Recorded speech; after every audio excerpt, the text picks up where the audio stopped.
Welcome to the Cheating Wife Stories channel. Mike Morrison never set out to become a builder. In his 20s, he started working with his father, a mechanic, but life took him in another direction. What began as a summer job on a construction site turned into a career lasting decades, shaping homes and communities. Over time, he built a solid reputation for his skills and strong work ethic. Mike worked at Curtis Construction, a company known for quality and attention to detail. His years of framing houses and managing crews earned him respect, though he never bragged. He let his work speak for itself. His quiet confidence gained him friends and a few rivals in the local construction scene. As Mike drove down Wesley Avenue, he looked at the homes, noting that he had framed 8 of the 11 houses on the block. The other 3 were built by a local contractor, John Piercy. While there was a known rivalry between Piercy Construction and Curtis Construction, it was friendly. Once, when John ran out of concrete mid-job, Curtis sent a crew to help him finish. Mike noticed John Piercy's Mercedes SUV parked outside his house, recognizing the custom license plate Piercy won. Confused, he parked and entered the house, calling for his wife, Rhonda. She directed him to the living room, where he found Rhonda and John sitting uncomfortably close on the couch. Mike's kids, Michelle and Mickey, looked excited, oblivious to the tension. "What's going on?" Mike asked, uneasy. Rhonda stammered, avoiding eye contact, while the kids eagerly mentioned John's pool and boat. Mike cut John off when he tried to speak, his anger rising. Rhonda snapped at Mike, accusing him of making the situation harder, but Mike wasn't having it. He confronted John, who attempted to stand, but Mike shoved him back, warning him to stay quiet. The argument escalated, with Mike slapping John, almost enjoying his stunned expression. But the reality hit. His family was slipping away, with his kids lured by material things like a pool and boat trips. After Rhonda, the kids, and a fuming John left, Mike sat alone, drinking a beer and reading Rhonda's divorce papers. She was asking for custody of the kids and $400 per month in child support. The microwave dinner sat heavy in his stomach. Though he planned to have several beers, he stopped after a couple. There was no point in getting drunk. He had work in the morning, wife or no wife, kids or no kids. He had a job to do. Mike thought back to when he first met Rhonda, a shy 18-year-old in an auto parts store, struggling to find the right battery for her Nissan. "Right here," Mike said quietly. "My car's not on there," Rhonda snapped, glaring at the chart. "And Tweedledum over there won't even get off his lazy bum to help." "What kind of car you got?" Mike asked, staying calm. After finding the battery she needed, he even offered to install it for her. The cashier, Tweedledum, glared as he rang up the sale. "Where's the car?" Mike asked, carrying the heavy battery out of the store. 17th and Jackson, Rhonda said bitterly. "Had to walk here." Mike drove his truck to her apartment complex and installed the battery. Her father, Bud, came out and chatted with Mike, discovering he worked for Curtis Construction and liked Coors beer. "If you're going to date my daughter, better start saving," Bud joked. "She loves shiny things." "Dad," Rhonda huffed, embarrassed. Mike had sandy blonde hair, a strong build, and light blue eyes that showed he worked hard outdoors. If Rhonda hadn't been so angry when they met, she might have flirted, but her father's appearance ruined the moment. Later, the cashier, Frank Myers, Tweedledum, called Mike. "That girl you helped with the battery. She asked for your number. Did you give it to her?" Mike asked. "Yeah," Frank laughed. Mike soon realized Bud was right. Rhonda always wanted more.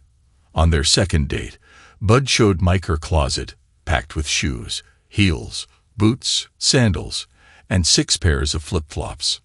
Bud teased her, and Rhonda was annoyed. Mike also learned that Rhonda loved sex. During her first pregnancy, she blossomed.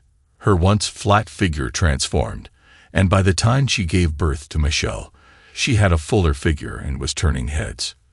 But at first, Rhonda resented their daughter, upset that the baby got all the attention. Rhonda later got braces, believing a prettier smile would bring more compliments and gifts. Just as they were removed, she found out she was pregnant again. Really? Just got into a size 4 and I'm pregnant again. Rhonda shrieked. You're getting a vasectomy, Mike, she ordered. No one's cutting on Big Mike, he replied, calmly rocking their baby girl. Motherhood did curb some of Rhonda's demands, but as time went on, Mike noticed she became increasingly dissatisfied with their life. Now, sitting at the kitchen table, Mike poured out his third beer, rinsed the can, and tossed it in the recycling bin. He planned to ask Lyle for a good attorney in the morning. He didn't mind paying child support and sharing medical and educational costs, since Rhonda didn't work.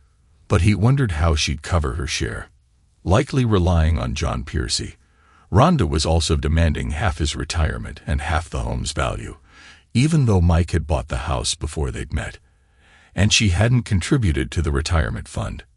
When Mike asked Lyle Curtis for a good lawyer, Lyle's face turned red as he listened. That snake. That no-good snake, Lyle fumed. Exactly what I called him, Mike replied tightly. Lyle admitted he had seen John Piercy hanging around Rhonda at the picnic and thought she was acting a bit too friendly. He handed Mike a card for Barbara Trenton, the lawyer who had helped him in his own divorce. Barbara, a sharp attorney, reviewed Mike's documents and amended the divorce petition, noting Rhonda's excessive spending and lack of contributions. She warned Mike they would likely go into mediation, and she was right. Rhonda fought the changes, insisting the money and house were hers.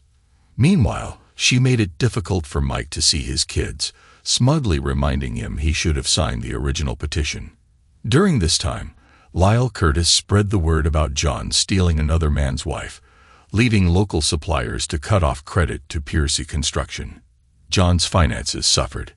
He had to pay cash for materials, and when his bank delayed funding new projects, he became furious. Mike's kids, during their time with him, were distant and talked only about the fun they had with their mom and John. They compared everything Mike offered unfavorably to their time with John, which hurt Mike deeply. John's troubles worsened when he lost a $4 million contract after potential clients questioned his trustworthiness due to his personal life. Seeing Lyle, Harley Rittmuller, and Mike on the news at the groundbreaking ceremony for the project infuriated John. His financial situation spiraled further. When his workers left to join Curtis Construction, he was forced to turn down jobs. Even his attorney, Brian White, demanded payment, and Rhonda discovered Mike had canceled her credit cards. Frustrated, Rhonda turned to her father, Bud, for help, but he begrudgingly loaned her the money and urged her to apologize to Mike, reminding her of her wedding vows. Michael Schiff, the court-appointed mediator, reviewed both Rhonda and Mike's petitions, along with the bank statements and receipts. His expression darkened when he heard a recording of Rhonda smugly telling Mike that if he'd signed the original petition, he'd see the kids more. So, the children are pawns for money. Schiff snapped at Rhonda. It's not like that. Her lawyer, Brian White, tried to explain, but Schiff pointed out that Mike had been paying child support and suggested Rhonda get a job. A month after the hollow victory in mediation, Mike called Rhonda, asking to take the kids to Benny's Burger Bar for his 39th birthday. Rhonda relayed the message to the kids, but Michelle whined, "Do I have to?" Mike hung up, heartbroken. Rhonda called back, leaving a message saying both kids already had plans, but they could celebrate another time. Friday came, and Rhonda waited for Mike to call about picking up the kids, but no call came. When she dialed his number, it was no longer in service. Confused, she and John decided to drop the kids off at Mike's house. When they arrived, they saw a for sale sign in the yard, and the house appeared empty. John grew angrier, speeding away in frustration. On the 3rd of the month, Rhonda received the usual $800 check from Mike, but it did little to ease the tension. Mike, sitting alone, broke down in tears after hearing his daughter's disinterest in spending time with him on his birthday. In the days that followed, Mike sold most of the house's contents to a consignment shop. He took sentimental items to the shop himself, but the emotional weight of his kids' rejection had stripped many of those things of their meaning. When Mike told Lyle Curtis he was leaving Raquel Falls in Colorado, Lyle let out a few choice words. The men shared a hug, and some of the crew gave Mike handshakes or hugs as well. "Where are you headed?" a few asked, noticing the trailer hitched to his truck. "Probably south," Mike shrugged, tired of freezing in the winters. Barbara Trenton agreed to handle the sale of Mike's house for a reasonable fee. The real estate agent estimated $130,000 to $140,000 for the house, but after Lyle had his crew repaint and recarpet the place, the agent raised the listing to $160,000, which Mike didn't know until she called him. Mike later picked up his divorce decree in Oakleaf, Texas, and celebrated at Tijuana Jack's with a burger, spicy fries, and a couple of beers, even splurging on a lap dance. Finding work wasn't hard. Scanduro Construction contacted Lyle, who vouched that Mike was better than he claimed. The pay was good, but Mike's nights felt empty. Living in his trailer at an RV park, he stayed late after work to clean the site, avoiding the loneliness. One afternoon, Gio Tanicetti invited Mike to his house for dinner, insisting after Mike hesitated. Mike eventually agreed, feeling pangs of homesickness as he arrived at Gio's place, which reminded him of Raquel Falls. Gio's wife, Catherine Marie, was French-Canadian and always in close contact with her husband. Their dinner was loud and lively, except for a brief moment of prayer. Mike learned their son Joey played football, and their daughter Cheryl was planning to study biosynthetic engineering. Their eldest, Tony, was studying to be a teacher, something she had wanted since kindergarten. The family's warmth and joy made the meal memorable for Mike. He thought about his daughter Michelle, who had gone through phases, first wanting to be an Olympic skier, then a doctor, and finally, a meteorologist. Her interest in being a weather presenter was mostly based on the local station's attractive but clueless weather girl. "You don't even need to know much, just read off a screen," Michelle had said. "Good teachers matter," Mike responded, turning to Tony. "What made you want to be a teacher?" Tony smiled, explaining that her inspiration came from Miss Davis, a smart, pretty teacher who talked about the world beyond Texas. "And there ain't no world outside Texas," Gio joked, making everyone laugh. When Tony asked Mike if he had kids, he replied, "Had two," losing his smile.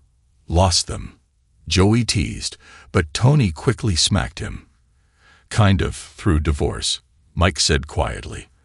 After dinner, Mike thanked Catherine Marie for the meal and gave Gio a hug, admitting it had been a long time since he'd had a family dinner like that. The next day at work, Gio acted like nothing had changed, barking orders and ending the day at 3 o'clock. Mike cleaned up the site, hoping Gio might invite him over again. That Friday, Gio mentioned Catherine Marie was making jambalaya the next night and invited Mike to dinner. Mike eagerly accepted. Later, Gio invited Mike to Joey's football game.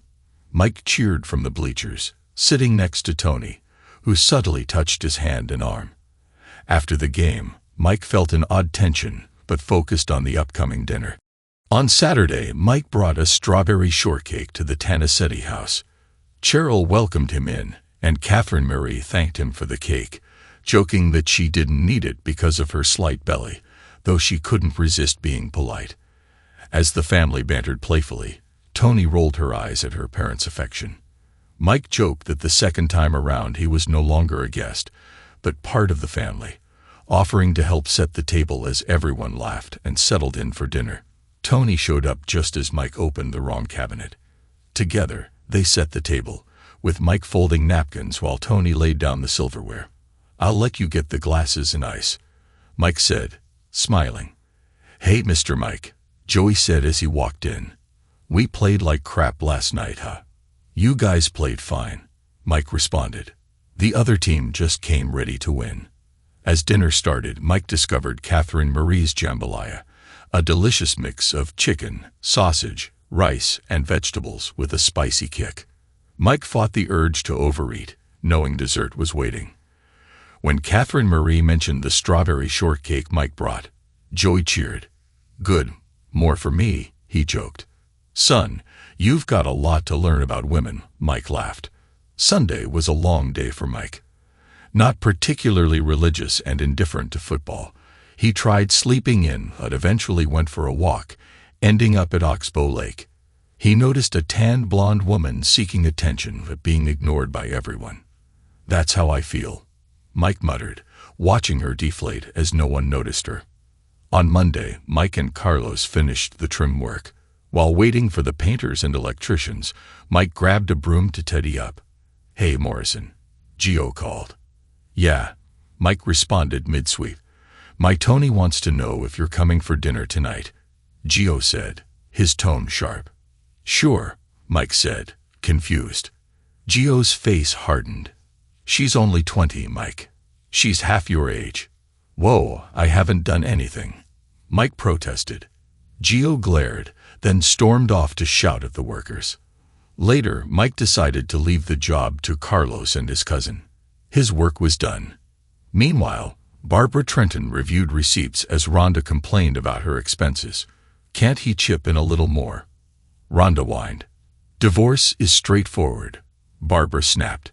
$400 per child and half of medical and educational expenses. "But my car died, and I had to buy a new one," Rhonda protested. "Mrs. Morrison, your lack of planning isn't my client's problem," Barbara replied coldly.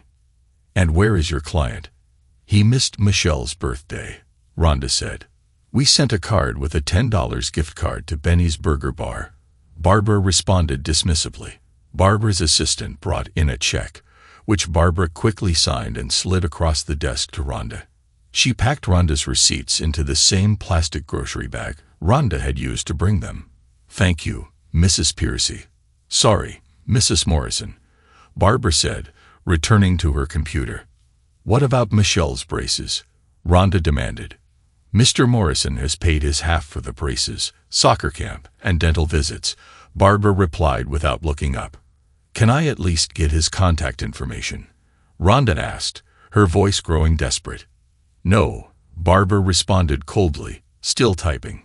Rhonda lashed out. "I hope you have kids one day and deal with someone like you." "I have 3. Raised them alone after my husband left."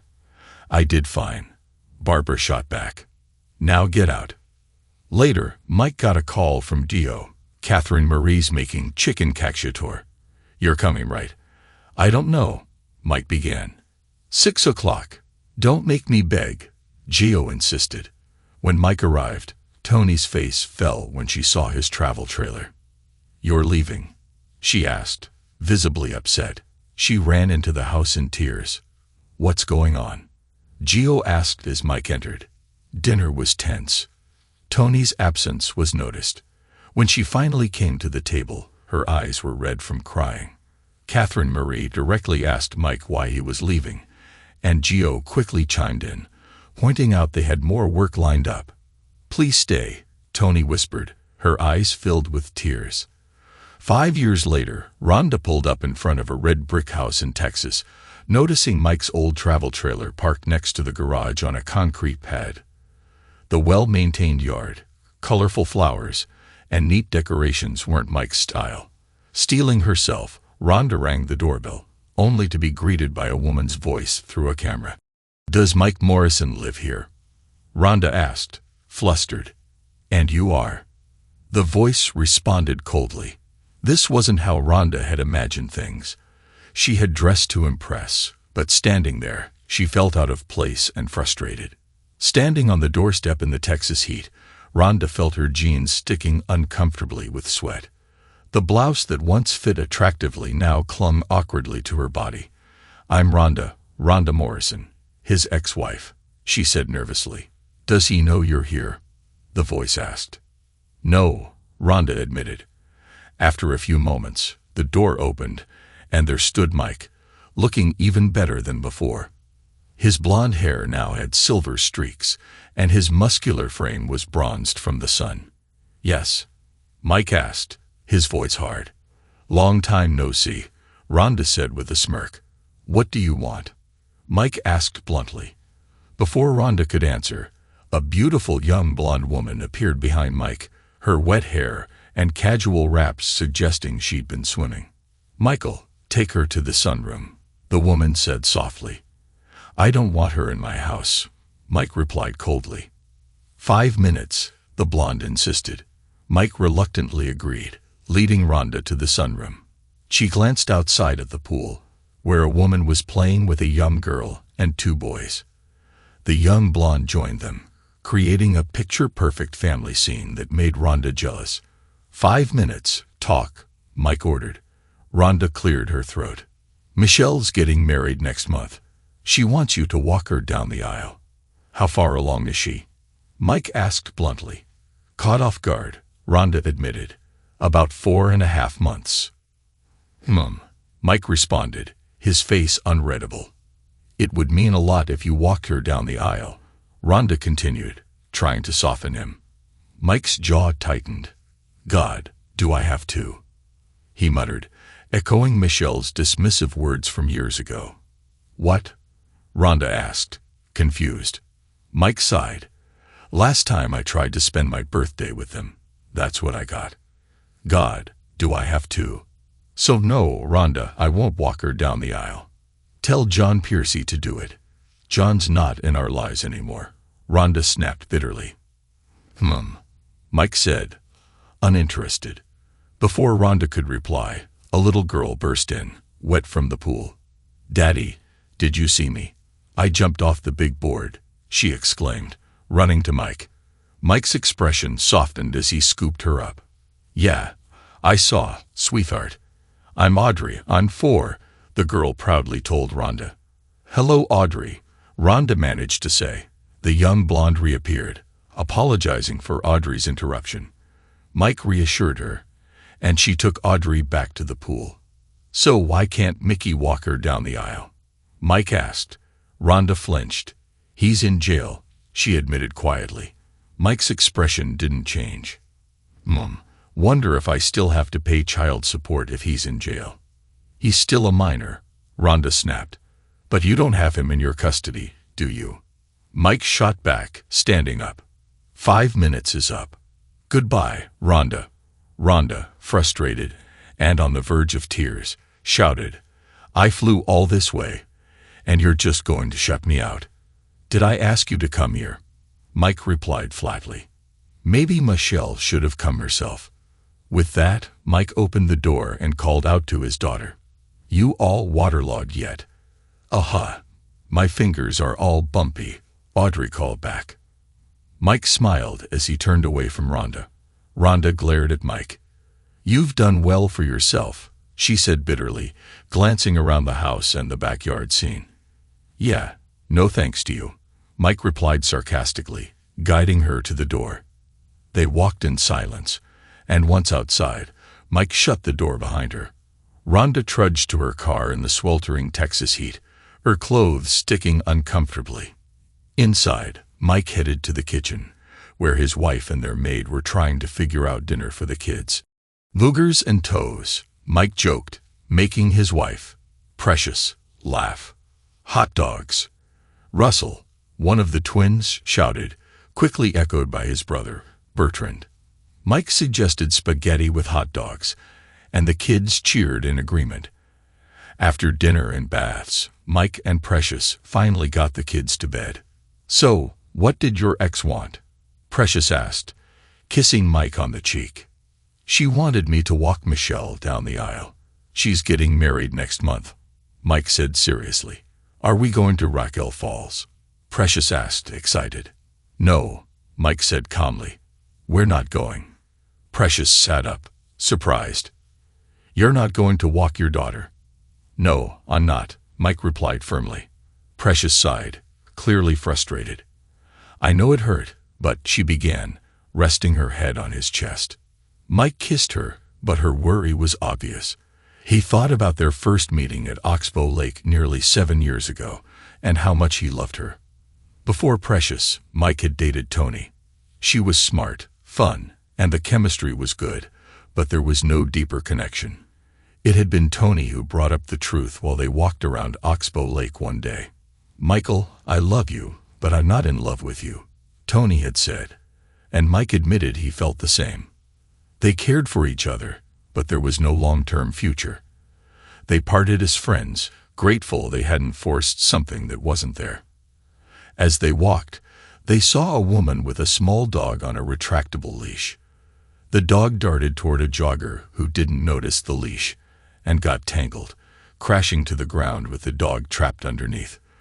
The moment was comically absurd, but it solidified Mike's realization that life was unpredictable, and sometimes things just didn't work out as planned.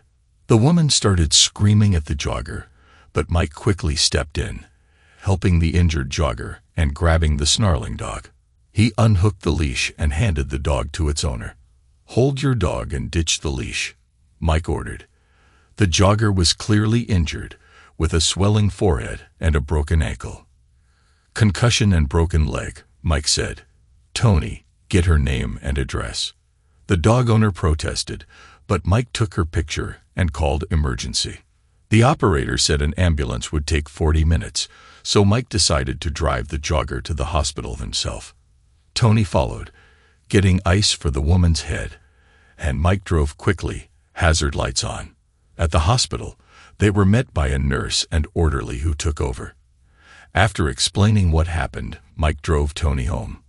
They hugged, and Tony went inside, leaving Mike to decide whether to return to the hospital or go home. With work the next day, he chose to head home. That night, after Tony begged him to stay, Mike decided he needed something more permanent than his trailer.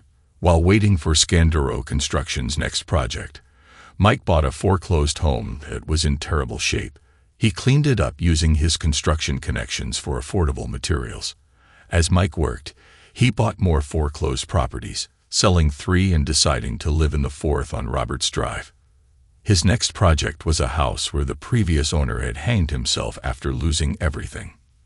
The man's wife, Nora, had emptied the safe deposit boxes and disappeared after his passing, leaving the house to be seized by the bank.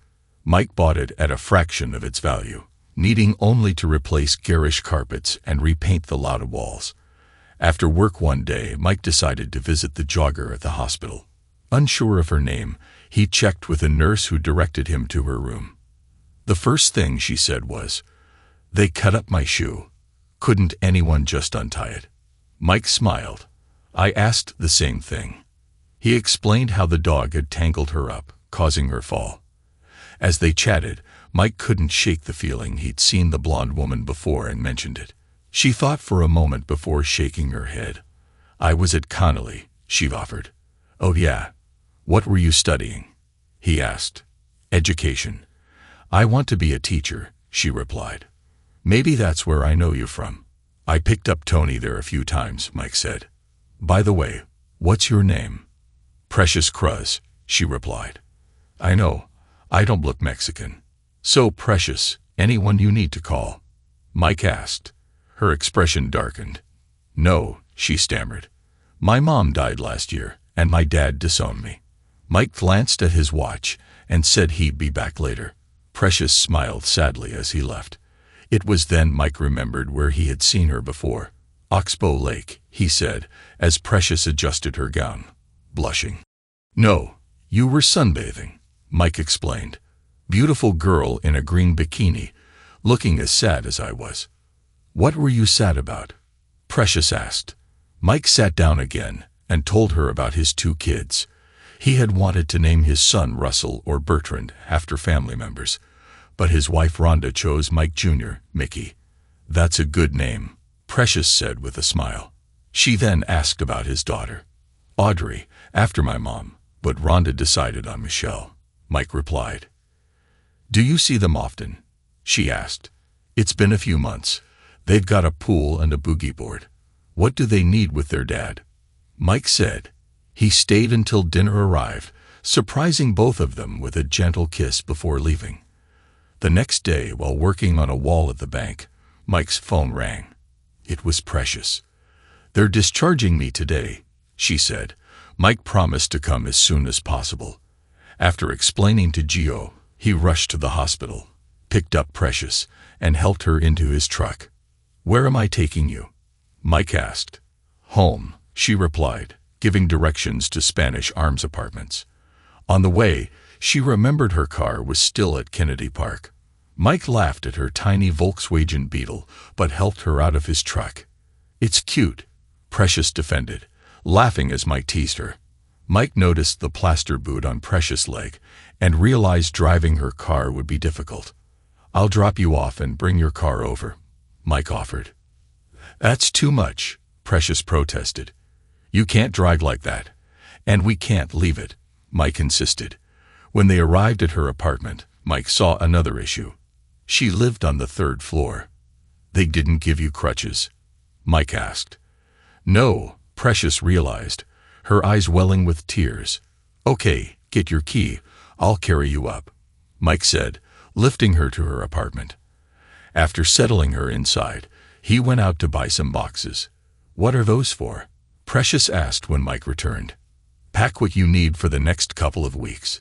You're staying with me until you can get around," Mike instructed. She was about to argue but realized how hard even moving around her apartment was. "I assume your place is on the ground floor?" she asked. "Your bedroom will be," Mike assured her. After helping her pack, Mike got a hitch, towed her car to his house, and carried her to the truck. At the house, Precious looked around the affluent neighborhood. "I've been here at Christmas time. These houses go all out with lights," she said. Mike smiled. "Like Clark Griswold?" "Who?" Precious asked, confused. When they arrived, she commented on the house.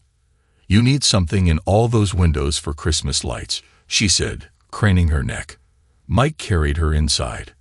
"When I carry you across the threshold for real, I expect you in a nice dress," he teased. "What's wrong with fiberglass?" Precious joked, waggling her cast. Mike set her on the couch. "Love this couch," she said. "Is this where I'm staying?" "No, I'll carry you to the bedroom after I get your things," Mike replied with a smile. Mike quickly carried Precious' boxes into the house, then scooped her off the couch and brought her to the bedroom. "Yep, you're definitely a man," Precious joked, glancing at the simple furniture. Mike chuckled as he laid her on the bed, but she held on to him and kissed him softly. "Thank you, Michael," she whispered. "You're welcome," Mike smiled.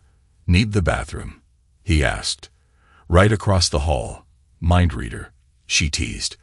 Mike carried her to the bathroom, setting her down before stepping out and shutting the door. "Just shout when you're done," he called. While she was occupied, Mike found extra pillows and set up an old TV for her. He made her some soup and later picked up crutches from a rental store. This marked the beginning of 5 weeks living together. At first, Precious complained about early mornings, but by the 3rd day, she was awake and waiting for him to carry her to the kitchen. On the 4th morning, when he asked about using crutches, she whispered, "But I like when you carry me." Mike smiled and admitted he liked it too. However, Mike's time off for Precious doctor visits and therapy sessions frustrated Gio, his boss. Gio's complaints escalated, and when Mike took more time off, Gio berated him in front of the crew.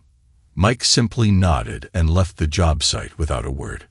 When he returned home early, Precious noticed. "Oh, no appointment today, right?" she asked. "No, got run off the job," Mike replied. He explained how his frequent absences, combined with old tensions from dating Gio's daughter, Tony, had led to the confrontation. "Why didn't you tell me? I could have asked a friend for help," Precious said. "I wanted to take you," Mike confessed. "Why?" she asked, looking deeply into his eyes. "Because I'm in love with you," Mike admitted.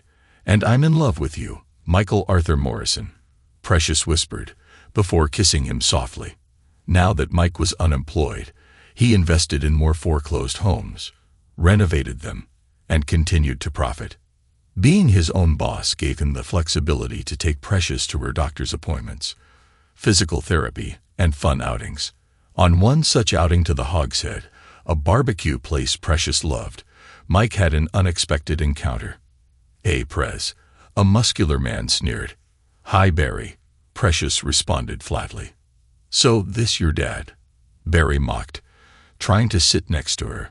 Precious stopped him. "No, this is my Michael Morrison," she said. "Barry, I used to date him," she explained. Barry laughed sarcastically. "You're what?" "Yeah, there's a big difference between men and boys," Precious replied sweetly before dismissing him. "Your fiancé?" Mike asked as their food arrived. "Oh, you didn't know?" Precious teased, offering him a finger dipped in sauce. "Want to get married the day after Christmas. Gives me a month to find the perfect ring." Mike smiled. Precious grinned, happy. "And gives me time to get this cast off. Time for me to learn some dance moves," Mike joked. They married in Sweet Oak, Texas, with Brandon Wright from the fellowship performing the ceremony. The lively reception had guests dancing to a DJ and enjoying barbecue from the hogshead. Mike had learned the Texas two-step and swing, much to Precious's delight. Tony Tonasetti congratulated them, but later locked herself in the bathroom. Brandon's son, Emmanuel, offered her a handkerchief when she emerged. "Seeing others happy can be tough sometimes," he said gently. Tony smiled slightly. "Yeah, I know." Emmanuel encouraged her to join the fun. "What are you waiting for?" "Let's dance," he said, taking her hand and leading her to the floor. 9 months and 2 days after their wedding, Mike found himself back at Low Ridge Hospital. This time it was for the birth of Bertrand Michael and Russell Morrison.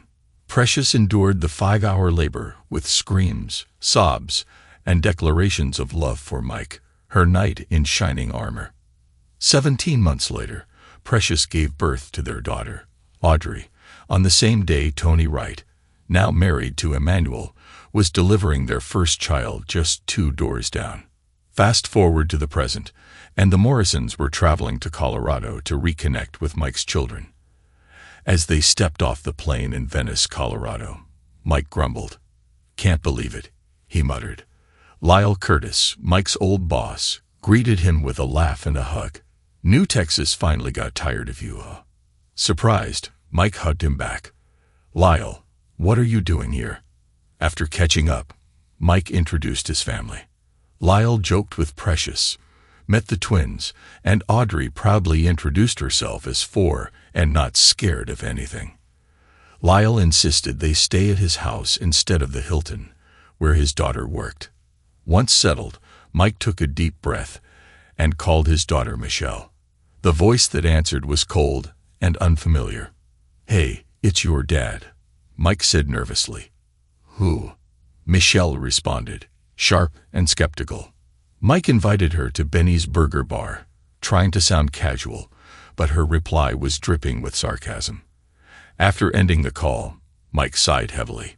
"Benny's at 6, he told Precious, frustration in his voice. She sounded just as bratty as she did at 13. Precious, ever calm, reminded him not to expect the worst, sharing how her second graders sometimes surprised her when she let go of expectations. "I don't know why I let you talk me into this," Mike grumbled, though a smile crept in as Bertrand won his video game. Precious moved closer, whispering about a special night, easing Mike's frustration. When he wrapped his arm around her, she giggled, teasing, "But not here." At exactly 6 o'clock, Mike led Audrey and Russell into the restaurant, with Precious and Bertrand following. Bertrand was distracted by a sleek Porsche 911 outside and wanted a closer look. Inside, Mike scanned the crowd, disappointment turning to anger when he didn't see Michelle. "She here?" Precious whispered, gently squeezing his hand. "Nope," Mike replied bluntly. "Maybe she's stuck in traffic," Precious suggested, trying to stay hopeful. "Did you see any traffic out there?" Mike snapped. "Rickle Falls doesn't have traffic jams." "How do we do this?" Precious asked as they approached the counter. "You choose a burger, 1/4 pound, 1/2 pound, or 1 pound," Mike explained, trying to lighten the mood. "A 1-pound burger," Audrey asked, wide-eyed. "Daddy's teasing." "It's a big burger, but not that big," Precious giggled. Then Mike explained the toppings bar with over 40 options. Bertrand mischievously asked if boogers were one of them, earning a reprimand from Precious. But Mike played along, making the kids laugh. Michelle arrived nearly 20 minutes late, barely acknowledging Mike, dragging out her order and slamming her tray on the table. "So, you're about 5 months along?" Mike asked, gesturing to her belly. "Uh-huh," Michelle grunted, shoveling food into her mouth. "I'm 2 months along," Precious offered, trying to connect. "That's nice," Michelle muttered. "So, Dad, you wanted this meeting. Let's get it over with," Michelle said, not looking up from her food. Mike kept his temper in check. "Your mom says you're getting married this Saturday." "Yeah, and I heard you said, who cares?" Michelle shot back with a smirk. "I'm here to see you get married, introduce you to your siblings," Mike said calmly. Fine," Michelle said dismissively. "I'm Precious," Precious said kindly, reaching out. "I'm sure you are," Michelle sneered. "That's her name," Mike said through clenched teeth. "This is Audrey, and these are Bertrand and Russell. Guys, this is your big sister, Michelle." "Hi," Bertrand and Russell said shyly, while Audrey proudly announced, "I'm 4. Michelle's eyes narrowed. "Oh, so you think you can just come back into my life, and I'll be all, 'Hi, Dad. Great to see you. Don't worry about the times you weren't there,'" she said sarcastically. "No, I thought maybe you'd be mature enough to say, 'Sorry I acted like a spoiled brat and treated my dad like a burden when he worked hard for me.' But I guess we're both disappointed." Mike shot back, barely holding his temper. "Daddy said a bad word," Audrey whispered to Precious. "I know, and I heard you say it too," Precious replied, pinching Audrey's nose playfully. "I was just telling on Daddy," Audrey protested. "Well, don't," Precious warned gently. Michelle shoved her tray, spilling her drink. "Don't come to my wedding. I don't want you there." "No problem," Mike said, catching the tray before the soda spilled on the kids. "We'll drop your gift at your mother's house," Precious added calmly as Michelle stormed out. "Whatever which," Michelle sneered as she left. "She said," Audrey began. "And if you say it, you'll get a spanking right here," Precious cut her off. Mike sighed and tried to change the subject. "So, how was Benny's Burger Bar?" "Next time, I'm getting more pickles," Bertrand said excitedly. "And barbecue sauce," Russell added with a grin. Mike smiled, relieved their spirits weren't dampened. Later, after dropping Precious and the kids off for ice cream, he headed to the address his lawyer had given him. The apartment complex was run down, far from the neighborhood Michelle had grown up in. As Mike got out, a teenager approached. "Yo, can't park there. That's my boy's spot." "Sign says visitors," Mike replied, irritated. "Pull your pants up." The teen's eyes widened, but he persisted. "Let me hold 5, though." "Ain't happening, and pull your damn pants up. You look ridiculous," Mike snapped, walking past him. At Rhonda's door, he knocked, and the door rattled. "Who's there?" came her harsh voice. "It's Mike, dropping off Michelle's wedding present." Rhonda opened the door, sneering. "Heard it went well," she mocked. Mike ignored her, handed over the package, and asked, "Where's Barbie, your Texas wife?" Rhonda sneered. "Go screw yourself," Mike spat, turning to leave. Rhonda laughed. "Jealous I traded up, huh?" She taunted, but Mike was already walking away. Back at the van, the teen was still there. "Kept an eye on your wheels. About $1. "Kid, pull your pants up," Mike growled, slamming the door. As he revved the engine, the teen stumbled back and fell, his sagging pants tripping him. Mike chuckled as he drove off, texting Precious, "On my way." When Mike arrived at Scooter's, Precious greeted him with a smile and a double-dipped chocolate ice cream cone. "Daddy got you a double chocolate," she teased. "Scooter's got you a big sloppy kiss," Mike joked, leaning in to give her a loud, exaggerated kiss that made the kids giggle. "Michael, stop," Precious laughed, playfully swatting him while the kids kept laughing. The next morning, Mike met his son Mickey in a small, dim room. Mickey, now 17, sat sullenly, staring at the floor. After a long silence, Mickey sneered, "Thanks for the cheap Benny's gift cards." "You're welcome," Mike replied, trying to stay light. $10 doesn't cover anything there," Mickey snapped, his voice rising in anger. "So you'd have to pay a little yourself," Mike said, meeting his gaze calmly. "Why'd you even come here?" Mickey demanded. "What do you want?"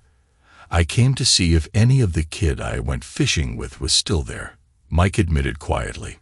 "Saw your sister, nothing left. I was hoping for a bit of that kid who caught a 6-pound rainbow trout." Mickey's expression softened for a moment. 6.5 pounds, he muttered. "Yep, and your mom said she wasn't cleaning it." Mike chuckled, recalling the memory. Mickey's tone lightened. "How do we get all those fillets again?" "Bought 3 more fish at Niedermeyer's," Mike laughed. "Dad," Mickey's voice cracked as the deputy came to escort Mike out. "Dad," Mickey called out, but the door closed, leaving his words hanging in the air. Mike walked out, knowing he had tried, but unsure if his kids would ever be ready to reconnect. Despite his efforts, things didn't fully mend. Mike even hired Barbara Trenton to help with Mickey's legal trouble, but Mickey was sentenced to 2 years in a state penitentiary. Barbara got him into a medium-security facility, but it weighed heavily on Mike. Months later, Mike learned he was a grandfather. Michelle had given birth to a premature baby girl, Louise Charlotte Shrinton, weighing just 3 pounds. Tragically, the baby didn't survive beyond a week. Mike wrote a heartfelt letter to Michelle and her estranged husband, but never knew if they read it. 7 months later, Precious gave birth to Olivia Nicole Morrison, a bright light in their lives. Though Mike was still haunted by the granddaughter he never held, 3 weeks after Olivia's birth, tragedy struck again. Precious was waiting for Audrey at the bus stop when a speeding truck lost control, struck Precious, and crashed into a nearby house. Audrey witnessed the entire accident, standing in shock as her world shattered. 3 hours later, Precious was placed on life support at the hospital. Mike wasn't crying. He was numb, still trying to process the call that had shattered his world. He drove to the hospital, but it felt like he wasn't in control, as if he were just sitting silently, watching everything move around him. He held Audrey in his arms, but he couldn't feel her touch. He saw her crying, but the words to comfort her wouldn't come. The silence was broken when the doctor came out with a grim expression. "Mr. Morrison, I did my best. She's in a better place now." Mike stood there, feeling the weight of the words but unable to respond. He was frozen in a daze, standing in the hospital hallway for what felt like forever. Audrey gently shook his hand, her small voice asking, "Can we see Mom?" He knew it was time for the hardest conversation of his life. Mike knelt down to Audrey's level, his voice soft but steady. "We might not see Mommy again. God asked her to stay with him in heaven. She's gone to sleep, a deep sleep, and she may not wake up for a long, long time." He wasn't sure if Audrey fully understood, but she said, "Okay, let her sleep. We should go home. The baby's been waiting for Mommy a long time." Mike didn't know if Audrey was pretending or if she had suddenly grown up, but soon he would know the answer. 3 days later, Precious was laid to rest in her wedding dress. Mike stood beside her casket, his hand resting on her still chest. For the first time, he touched her and didn't feel her heart beating. Then his tears came, unstoppable, as he realized he had never truly told her how much she meant to him, how much he loved her. He looked up at the cross, silently praying. "Just one moment, please. Give her life for one moment so I can tell her, so I can feel her heartbeat one last time." Everyone gave their eulogies, but Audrey broke every heart in the room. She walked up to the podium with a piece of paper in her hand, her small voice echoing through the hall.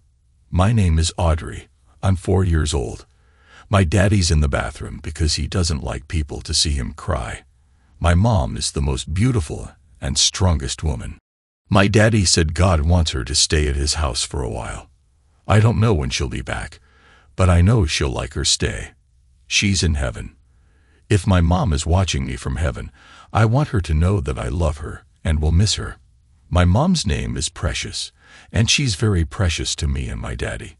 My baby sister can't talk yet, but I know she misses Mommy too. So God, please send her back soon.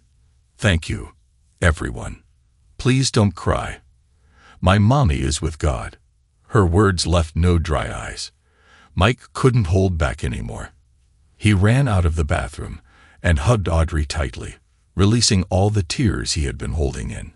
And Audrey whispered, "I'm here for you, Daddy." The house felt emptier than ever when they returned. Mike's mind stayed on every moment they had shared, every kiss, every laugh. But now, it was just memories. The love of his life was gone forever. 2 years later, Mickey was released from prison, but quickly slipped back into his old ways. High on powder, and with a woman in his car, Mickey caused a huge wreck on the highway.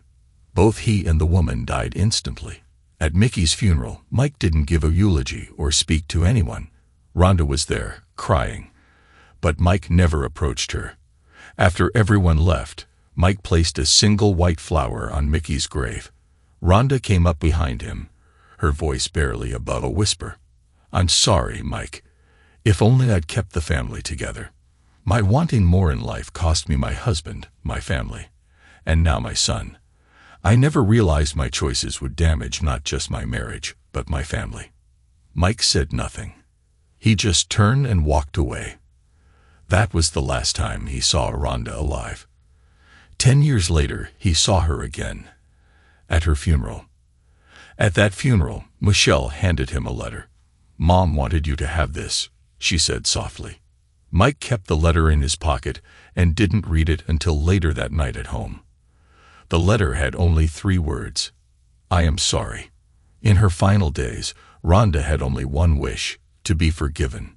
Mike folded the letter and put it in his drawer, thinking about all the lost time and missed chances.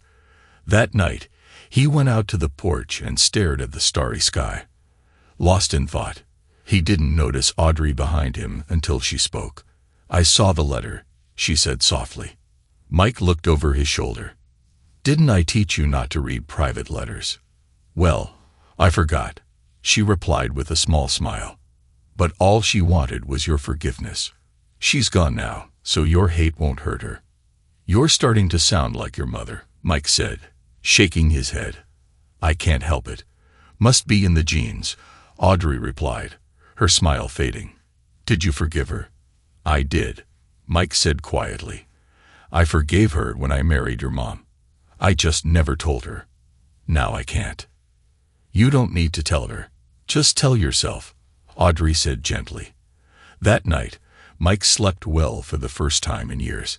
He thought about how Audrey, now only 14, could speak like an adult. 23 years later, Mike was sleeping again, but this time forever. Audrey stood once again at the podium just as she had at her mother's funeral so many years ago. "My name is," she began, her voice calm but emotional. "The last time I was up here, I was 4. And it was for my mom's funeral. That day, my dad told me my mom was with God, and that one day she'd meet me again. He didn't tell me the wait would be a lifetime. Today, my dad beat me to it. He's finally with the one he loved." Audrey's voice cracked, but she continued. "When my mom died, everyone thought my dad would fall apart. They thought he'd become a heavy drinker and ruin his life. But he loved her more than anyone realized. He didn't grieve her the way people expected. He lived every day to show his love for her. He never remarried, never dated. For him, we were his life. He was both my father and my mother. He taught me everything: how to tell birds from bees, how to fish, how to cook, and how to be a good person. He made sure we were all educated and had good lives." Audrey paused, tears filling her eyes. "There aren't enough words to describe his kindness, his love. In my final words, I hope he finds his precious in heaven. And Daddy, if you're watching, I want you to know we love you." Mike was laid to rest beside Precious that day. All his children stood together near the graves of two people who had loved each other deeply, now together forever. Their long story of loss and love had finally come to an end.